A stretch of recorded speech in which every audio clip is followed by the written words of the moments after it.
So let's get started with a poll right off the bat. So what is your biggest frustration with social media right now? And I'm going to launch that poll, so you should see it pop up. What is your biggest frustration with social media right now? There's a few options for you. Nobody sees your posts. Nobody interacts with your posts.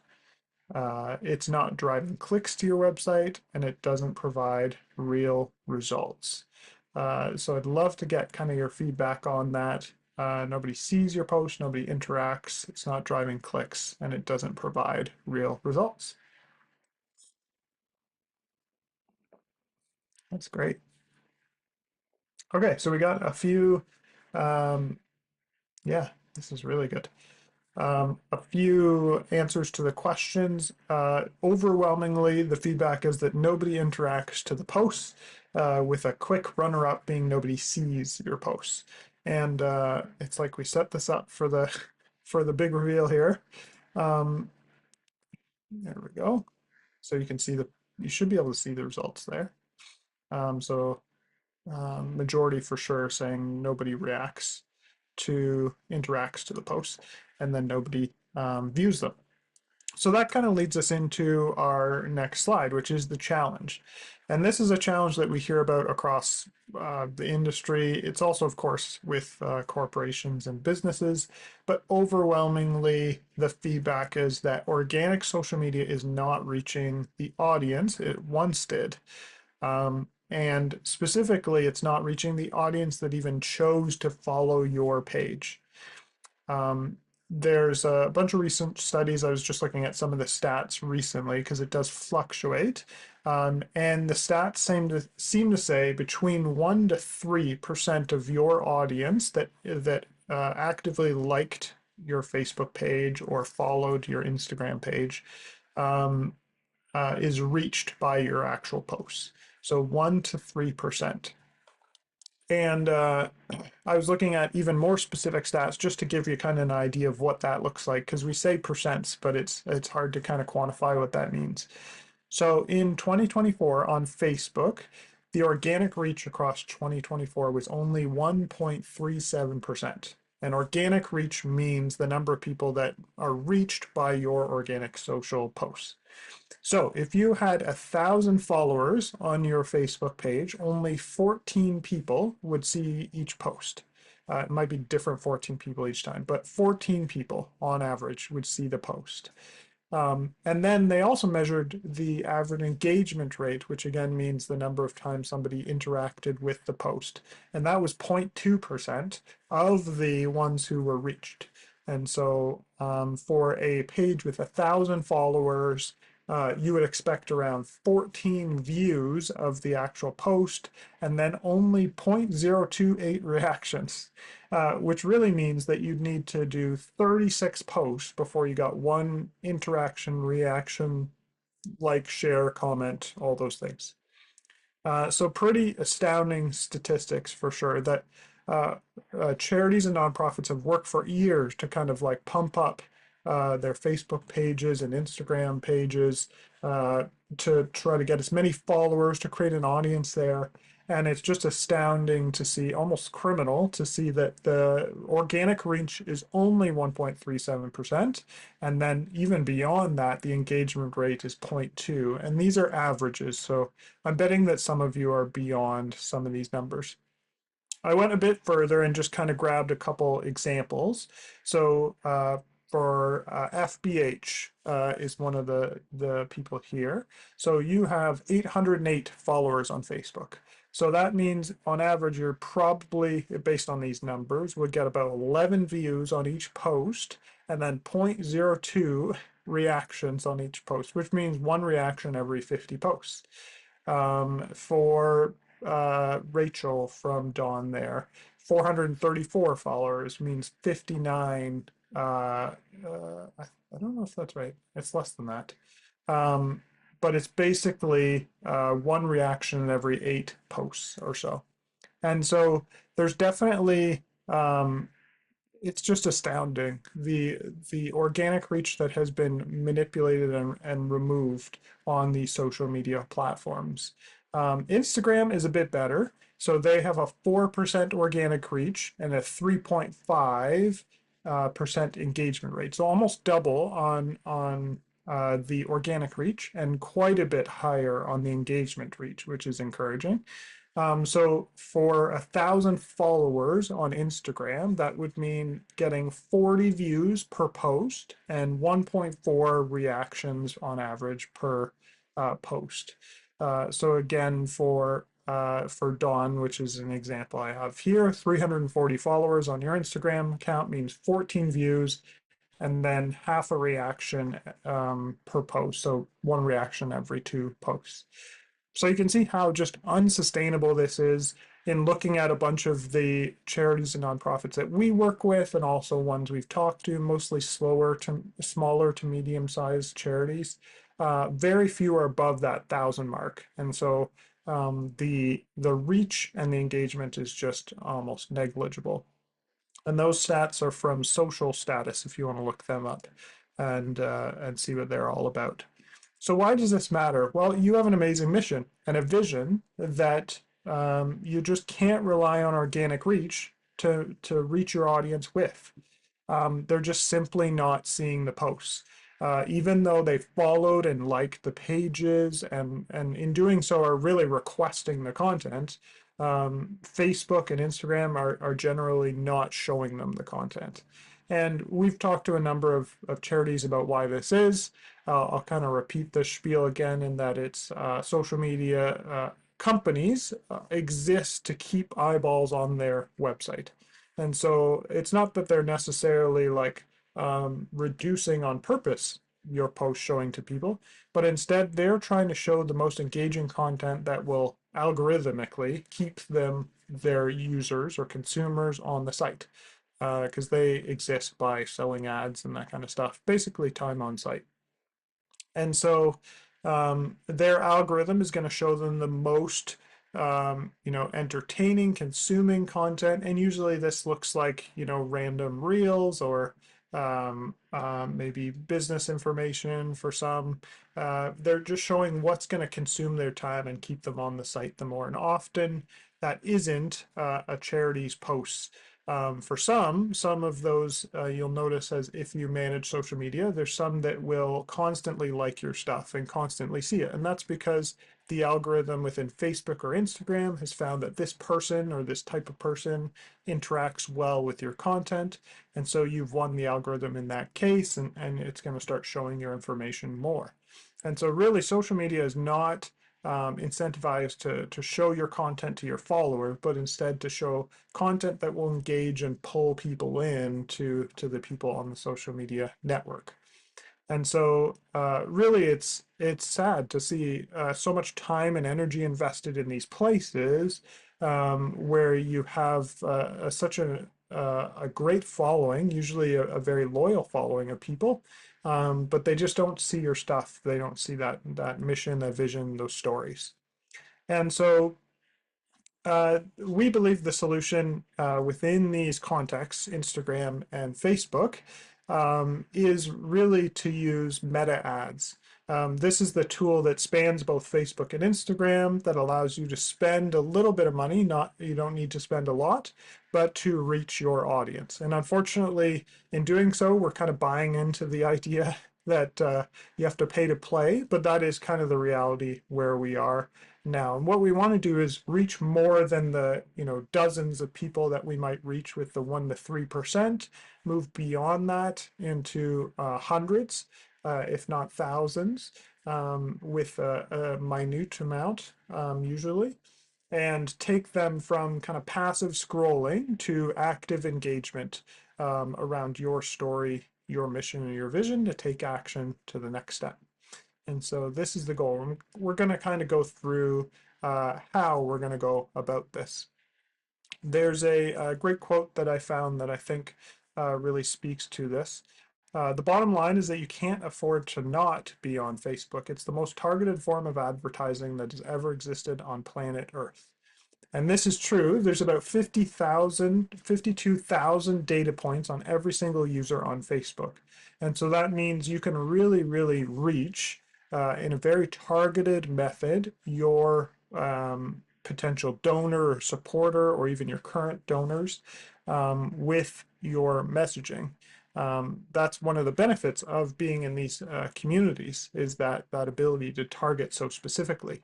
And one of the negatives, of course, is just the trouble that we have with actually seeing our posts. So meta ads is the way to kind of get beyond that and use its targeted platform to reach the people you want to reach. So another poll just to see where people are at. Have you run meta ads before? I'd be interested in seeing this. So here we go.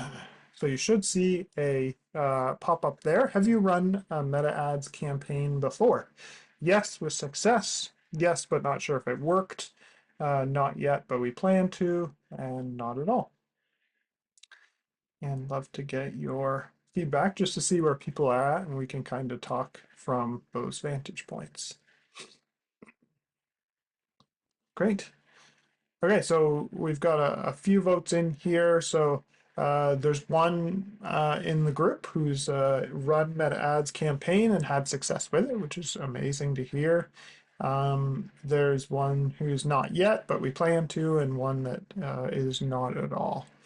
And so, yeah, that's a really good spread and really good to hear that one has experienced success with it. It's definitely can be successful, and we'll talk about how we can get there with it. And this is really the plan, is to leverage meta ads to reach your audience where they are with the message that will impact them to act. And so our strategy is threefold, as we like to do, three simple steps. So the first one is to uh, define your audience or find your audience, reach people who are actually aligned with your cause. So that's the first step, and we'll walk you through how to go about that, a few different strategies. Number two is to craft your story. So to communicate in a way that invites stories, invites action, story, and connection through stories. And then thirdly, measuring the impact. And this is one of the keys that we'll definitely get to. But experimentation over time is the key to really honing in your strategy. There are those that have spent a lot of money and time on meta ads and not seen results and kind of quit early. But to measure that impact and continue to test and A/B test can really help over time. Okay, so step one is to define our audience. And the goal is to move beyond. I know that a simple way to kind of dip your toe into this is boosting posts. And that would be there's just usually a button on your organic post that just says boost post, and it'll kind of boost it within people that are similar to your audience or people in that have already followed your page. And what we want to do is kind of move beyond that. That's kind of like the first step, kind of a trial version of meta ads, but we want to move beyond that to really talk to specific groups of people who will most likely support your cause. And in meta ads, when you're building a campaign, you do this by building audiences. So there's kind of three strategies that I want to think about today that are ones you can adopt or think about as you strategize a campaign. So the three strategies possible are one, targeting a warm audience, two, finding new supporters, and then three, reaching a broader community. And all three of these have kind of different purposes, different goals, so we'll walk through them. But there are different ways to kind of reach an audience. So the first one is targeting a warm audience. By warm, we mean people who have already interacted with your organization. They're most likely to donate, support, volunteer, and these are people that I'm sure you've heard that it's much more valuable to reach out to those who have already donated and convince them to donate again or to support again, as opposed to getting that first time interaction. And so these are people that we're kind of nurturing along to be a bit more engaged with our organization. And so the way we do this is by, and a couple of these other strategies is using what's called the meta pixel. And the meta pixel sounds fancy, but really all it is a piece of code that you can give to your developers, or if you know a little bit of HTML, you can do it yourself. But it's a piece of code you just add to your website. And it's kind of like Google Analytics tracking code, if you've heard of that. But it just tracks the visitors and then the actions they take. Um, and so this allows you to kind of know who's visiting your website without like actually, pen and paper or in any way kind of taking down their information, which would be a pretty big privacy concern. But with Metapixel, it's all hashed and private. And so there's a few ways you can target this warm audience with the Metapixel installed on your website. So number one, you could build a custom audience, is what it's called, of website visitors. So these could be people who have visited your website within the last 30, 90 days, and you can create an audience of those people. And because you know they've visited your website previously, they know about you, they know your story ideally, they have some interaction with you as an organization, they would be considered a warm audience. And so you can reach out to them and just focus on those people using this meta pixel. And so you can see already how this becomes extremely effective. But it gets even better because you can use actions or exclude actions. So let's say that we're tracking donations with that metapixel. We can actually exclude the website visitors that donated. So these are the ones that are probably already in a drip campaign or some sort of nurturing campaign. And so we'll exclude those ones who actually donated and just focus on the website visitors that spent a bit of time on the website but never went to that step of donating. And so the website visitor audience can be a huge, huge um, uh, list of untapped, really, opportunities as a warm audience. So that's one kind of type of warm audience you could focus on, your website visitors. The other one is your actual supporter list. So you could upload your email newsletter or donor list to Meta. It's done using hashing the data essentially, so it's private. But you would definitely have to check with kind of your privacy policy with donors. But you could upload your donor list or your supporter list right into Meta, and this would allow you to actually target those people and reach out to them with meta ads. And these might be people who not necessarily signed up for your newsletter or just are usually interacting on these platforms, Instagram and Facebook. And so it allows you just another channel to your existing supporters. So that's another way of doing it. And then finally, you can also use your following on Facebook or on Instagram already. So these would be people who have followed your page, but they're not part of the 97, they are part of the 97% of people who aren't seeing your posts. And so if you want to reach them, you could do a boosted post or reach out to your engaged Facebook or Instagram follower list. So these are targeting your warm audience strategies. These are ones who have already interacted with your organization. They've maybe not donated yet, but definitely learned about who you are.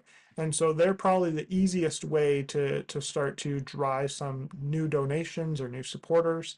And you can do this through a website visitor list, a supporter list, or your engagement, like your audience on Facebook or Instagram. So those are kind of some warm audiences. And when you're building a campaign in Meta Ads, if you were to start today, this would be the first thing that kind of Meta Ads asks you is who do you want to show your ads to? And so you could go about choosing one of those three kind of options. Those are the warmer audience options. The second strategy is to find new supporters. And this is what I really enjoy uh, using Facebook and Meta Ads specifically for, because it's such a powerful tool for growth. And basically what you do is you're asking Meta to find new people who share the characteristics of your existing supporters. And this basically allows you to reach a high quality but cold audience.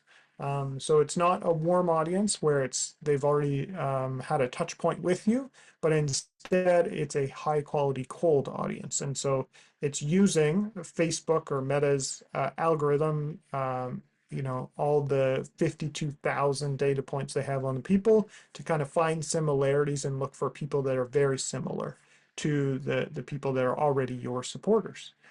And so what we usually do and what we'd recommend is taking your most valuable warm list, for example, your website visitors that might be performing really well, or your supporters, or your engaged followers.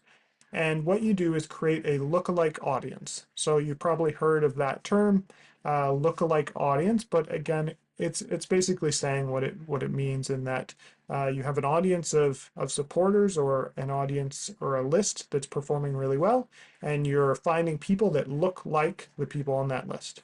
So it's called a lookalike audience. And what we usually do is use keep a 1% accuracy on it. So it means that there only a 1% change between yes, I believe I'm going. Yes, it's only a 1% difference from the actual audience that you're targeting. And so you also want to use a geographic limitation on it as well. And so this is the goal of the lookalike audience, is it's using a warm audience, website visitors, engaged followers of your groups or supporter list. And we're trying to find people who look like those supporters at only about a 1% difference. And this is incredibly powerful, especially focusing in on a geographic location to really reach new supporters that are high quality because they look so much like your audience, but definitely haven't touched your organization yet that Facebook knows of. So that's the finding new supporters and a really powerful advantage of meta ads. And then the third way is to reach a broader community. And this is less about finding those who would donate or support your organization and more about just creating brand awareness. So reaching the broader community can be helpful. It's definitely not pinpoint accurate, but it's helpful in building that brand awareness, finding potentially new supporters. It's least likely to drive real action, but best for increasing your reach. And so this is basically just a different approach to targeting. Instead of using lists, warm lists, or even lookalike audiences, we're just using some parameters, some targeting parameters, usually by interest. So for example, if you had a charity that was an animal shelter, for example, you might target people who are interested in animal welfare or pet adoption, or just pets in general. And so that would be generally a pretty good match between your current supporters or people who would be interested in your organization and your charity nonprofit's mission. And so that's a great way of kind of reaching the broader community, getting your charity organization in front of people. And then you can also use some demographics to kind of target it a little bit further. You can use geographic location. So you might say like 5 kilometer radius around my animal shelter or my city, or even you can use some really specific parameters around postal codes and that kind of thing. You could do age as well, and gender, and a bunch of other demographic parameters. And so that's also a way to kind of get your name out there, reach the broader community. And it's definitely a bit more widespread than focused in on lookalike audiences or similarities to that degree. But all three of these strategies are very effective. They're going to get you beyond that 1 to 3% and really reach a ton of people. And it can help drive donations, drive support, drive attendance to events. Specifically when you're using those warm audiences or the lookalike audiences, it really can do some amazing things. All right, so that's kind of defining your audience. So that's the first step. And then the next step when you're building a meta ads campaign, it'll start with kind of defining who you want to reach, and then it'll move into the ad creative, and that's where you're kind of telling your story. And these are things that we've talked about multiple times in past webinars. So hopefully we're not repeating ourselves too much, but it's the same idea in every sort of marketing channel. As we're trying to reach people, we're telling a story, we're using the DAD framework, which I'll explain again, and we're leveraging those impact stories. And these three things you can use uh, to your advantage, regardless of really whether it's meta ads or anything else. But it's really important to use these in meta ads, especially as you start getting into more broader audiences. It's more and more important to tell your story because with a warm audience, you can maybe get away with not telling the story and kind of jumping straight to an ask. But with a broader reach, you definitely want to start with the story and end with the ask. At the very end for sure.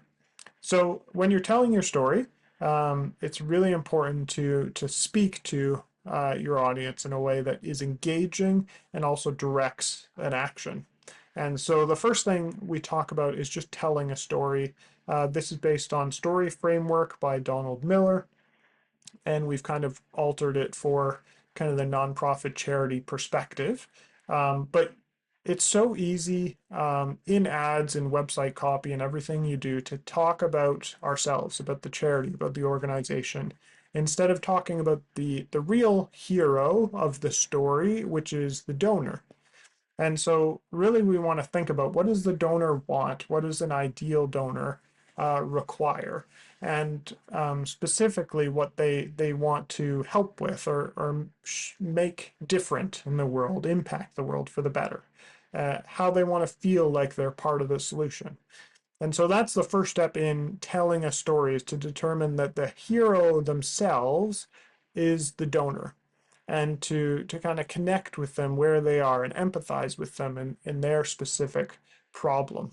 And that's really the next step is to talk about the problem, the conflict. And this can be really, really it is the problem that you're trying to address at your organization.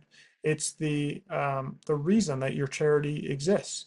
And as the donor, as the hero, they're looking to change that story as well, the problem. They want to fix the problem as well. And so you, as the charity, you're actually the guide. You're coming alongside that hero, the donor, and you're saying that we understand the problem. We've seen it firsthand, and we are an empathetic guide that has authority. We actually know how to get there, how to change that issue in the world that your donor is seeing and facing. And so we give them a three-step plan, an easy way to see how giving an amount of money might result in an actual uh, end result that impacts the world for the better. So that might be something like clicking donate, and giving $25 means providing a warm meal to someone in need. And so that's kind of the plan that you're laying out for people. And then finally, the call to action, which in this case would be to donate now, give today. You're trying to create that sense of urgency, tying the call with time to give the sense of urgency. And then you're showing success at the end. And so you're painting a picture of what that positive impact looks like.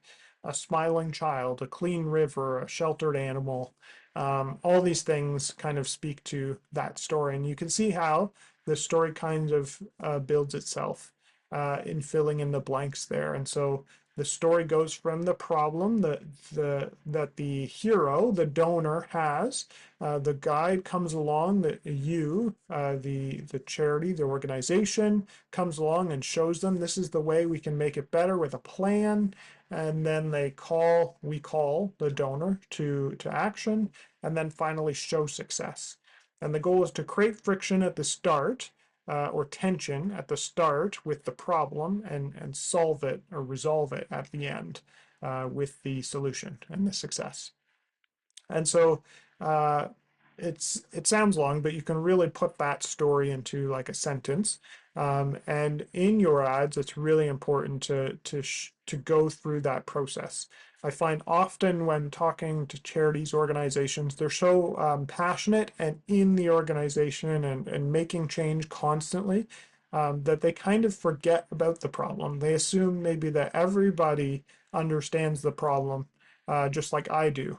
But they forget that the donors and others in the general public don't face that problem all the time. They're not in it dealing with it 24/7 like you are. And so it is important to restate the problem in a way that's really engaging. And it's amazing how that pulls people in and then they're on board to help with the solution. So that's the first thing, telling a story. Regardless of who you're targeting, that's really, really important. The second thing is the DAD framework. So this is something that we use in all our ads. And DAD stands for differentiate, attract, and then direct. So differentiating means that even in kind of the ad space in Facebook and Instagram, there's so much going on. There's so much competition for eyeballs, for engagement. And so you want your ad to stand out. You want to capture their attention and you want someone to stop scrolling as they're scrolling through the social media feed. And this is especially hard because they're not there necessarily to engage with a charity or organization. They're there to socialize or to learn or to just kill time. And so it's especially hard to kind of snap them out of that way of thinking. But we're trying to differentiate, and you can do this through a few ways. You could use like a surprising stat about the problem that's being faced, a unique approach that you have, a striking visual. All these things are really important in those first 3 seconds of your ad, whether it's like a carousel or an image or a video being the most popular and most effective. But you really want to grab their attention in those first 3 seconds with something that differentiates, stands out. And as you kind of scroll through Facebook, Instagram, you'll kind of get an idea of what exists there and just make sure that yours is different. It captures people's attention in a good way. So that's the first thing, differentiating. And it's really cool that actually your problem often differentiates. That if you really start with your problem, like in the story, and kind of lay it out in a real effective way, maybe tied to an impact story or tied to a stat that's kind of concerning. It's amazing how people will engage with that, and it will automatically kind of help you differentiate from what's going on. So that's the first thing in the DAD framework, differentiating. The second one is attracting. So once you have their attention, it's about engaging them. And so pulling them in kind of emotionally, maybe with some more authentic, engaging visuals, maybe talking about how, again, you're helping to change the storyline from the problem. The goal is to make them feel like you're creating a genuine connection, and that you're actually speaking to them where they're at. And so the more you can build that empathy, curiosity with um, your ad, the better. And again, that's where the story really takes hold, is when you present the problem, you're differentiating, you're kind of grabbing their attention. And then when you're laying out the solution, ideally it's attracting, it's engaging them. And they're kind of pulled more into what you're trying to say in the video, carousel, or imagery. And then finally, the second D, the final letter, is for direct. And this is an area where it's really important to be clear and concise. An ad without a clear direction, call to action, is essentially a wasted opportunity. And so you want to tell them what you want them to do next. Don't be shy about it. And so using prominent buttons like fund a scholarship, provide clean water, save an animal, all these things. Be direct, make the next step obvious, and take that user out of the social media confusion and cloud of what's going on and move them into your website or your donor platform where it's much more streamlined and you can tell your story without distraction. So that's the DAD framework, differentiate with your problem, attract and tell that story, and then direct with your call to action. And then the third thing with telling your stories, leveraging those impact stories. And those stories, as you know, are proof that your plan works. It's generally emotional content that kind of brings them in and engages them. And it transforms some of those abstract goals into tangible human results. And so you can use them as kind of emotional hooks to differentiate at the start of the ad, or you can kind of show success at the end of the ad, showing like this is how we've made a change, this is what success looks like, this is where kind of tension has been relieved. And utilizing stats in addition to those impact stories can really make it that much more impactful. Basically, telling a story in a little snapshot of maybe one person that you've helped, and then use the stat to extrapolate it to say like that this is a much bigger problem than just this one, possibly an outlier, as people might think. And so this is the idea of telling the story. So we're defining the audience and using a warm audience or a lookalike audience or just a broader audience. We're telling them the story using the DAD framework and leveraging some of those stories. And then finally, we're actually measuring the impact. And Neil is someone that is great in this space and just in the digital space. Neil Patel. And he says that meta ads can be incredibly effective, but it's not a magic bullet. Success requires a deep understanding of your audience, compelling creative, constant testing, and a willingness to adapt. Without these, it's just a fast way to burn through your budget. And this is true. Often people hear about meta ads and learn about it and think this is just like, this is all we're going to do, and we're really going to focus all our budget on this. And it can be a fast way to burn through it, unfortunately, if we're not understanding the audience and learning as we go specifically around the audience and the creative. And so that's the third slide, is learning as we go. We can make a lot of estimates about who our audience is, what they want to hear, the story they're going to engage with. But what really tells us that is testing over time. And so this is the crucial third step where we're connecting our ad spend to our mission's results. And it's about moving beyond kind of the interactions, likes and clicks, to meaningful action. And so we're going to talk about three things quickly because I know I'm taking quite a bit of time here, but three things, and these might get a little bit technical here as we go, but it is important to know this. So setting up tracking core metrics, and then analyzing the return of the kind of three things around measuring the impact. And again, this is really important because it's easy to focus on vanity metrics like likes and clicks. Those are nice. But what we really want to see is like, what are the meaningful actions that people are taking? What are the donation actions looking like? Are they signing up for events? Are they, registering to become part of campaigns, that kind of thing? We really need meaningful action so we can tie the campaign to either success or failure, essentially. And so the first step to do that is setting up tracking. You have to have the right tools in place before you even get to this point of measuring the impact. And so we talked about the metapixel. This is really important to get it on your website, to have it tracking events.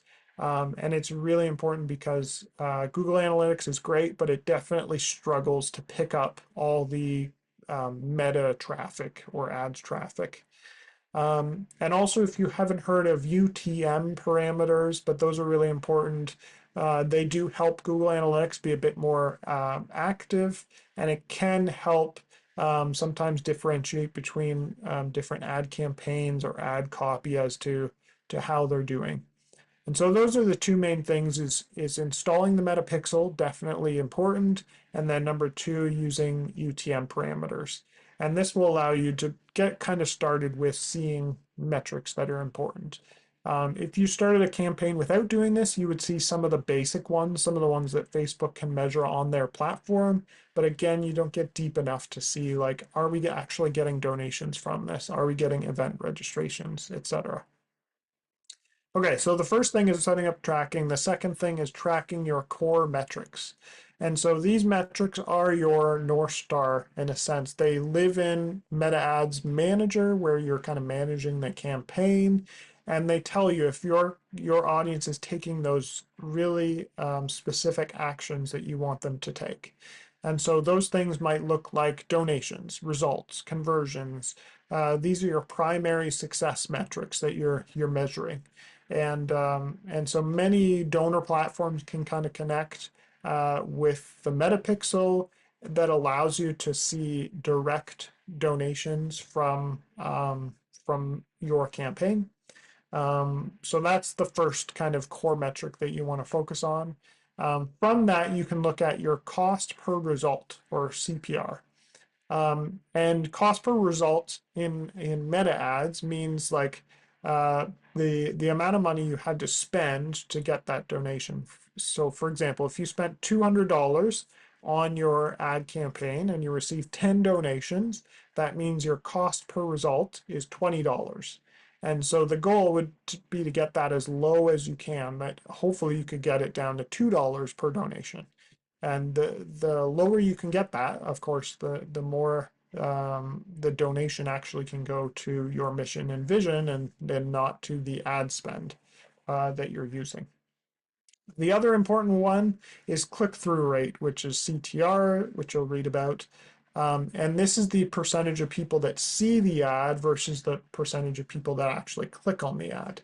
And so this will tell you if you have a high click-through rate, you have a really good ad. It's engaging, people reading your story, you're grabbing their attention, and you're directing them to the site. And so it's a really good ad. That's a high click-through rate. If it's low, then you're not necessarily grabbing their attention, and maybe focus on a different ad copy or creative. And then finally, your conversion rate. This is similar to the number of results, but the conversion rate means basically comparing the number of people who took action after clicking the ad. And so a low conversion rate means that you might need to play with your donor platform or your landing page to make it a bit better, or maybe even with your ad copy as well. So that's kind of your core metrics. But then from those core metrics, you want to analyze your return. So you'll probably hear in the space about ROAS, which is return on ad spend. And this is the most important financial metric there is. It basically answers the question, for every dollar we spent on ads, how many dollars in donations did we get back? And we just talked about here the cost per result. It's essentially kind of that idea where it's talking about the total donation value from the ads divided by the total ad spend equals your ROAS. So for example, if you spend $500 in ad spend in a month and you generate $2,000 in donations, your ROAS would be 4x, or 400%. And so this would be an incredibly great campaign to spend $500 and get $2,000 back. But it can be the opposite. You might spend $500 and get 200. And so it's under a 1x or 100%, meaning that you're actually losing money. You have a negative return. And so it's looking like you should totally change up the campaign, or not run it at all. The beauty for a charity, of course, is that acquiring a donor or donations to meet the ad spend is actually and usually a good investment. So if you spent $500 and got $500 in donations, which would be 1x or 100%, then that's actually a win, of course, because you've made a new donation relationship, and now you can nurture that for future giving, and there's kind of a lifetime value to keep in mind. Okay, so I got a bit technical, but the idea with measuring your impact is to set up the tracking, look at some of those core metrics like the click-through rate, the cost per click, the cost per action, the return on ad spend, and analyze that return. It's really important to do that instead of If you don't, you're kind of just pushing out these ads and hoping they work, and it's definitely not going to provide you the peace of mind that you need to defend spending that ad spend. So as we talk about, kind of no strategy around meta ads is spending that ad budget, no clear results, followers who never really become supporters, um, yeah, that kind of thing. And successful strategy, your ads are driving clicks and conversions, and you're growing that email list and CRM with the right people, and you have kind of data to track on ongoing campaigns. And social media, as we talked about from before, becomes a bridge, not a silo. And so that's the goal.